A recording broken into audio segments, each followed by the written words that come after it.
எல்லாருக்கும் தமிழர் திருநாளாம் பொங்கல் நல்வாழ்த்துக்கள். இந்த நாள் எல்லாருடைய வாழ்க்கையிலையும் அன்பும் சமாதானமும் இருக்கட்டும்.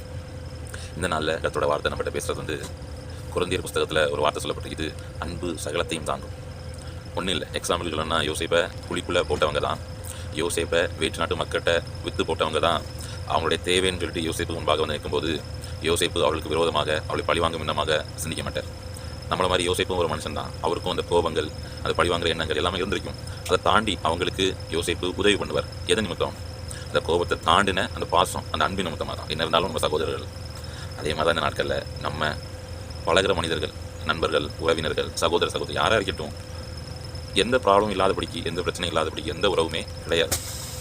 இந்த பிரச்சனையை தாண்டின அன்பு நம்ம வெளிப்படுத்தும் பட்சத்தில் அந்த உறவு கண்டினியூ ஆகும். அவ்வளோதான். அன்போடு இருங்க, அன்பை விதைங்க, அன்பை அறுவடை செய்ய, அன்பு சகலத்தையும் தாங்கும். Doctors, happy Pongal.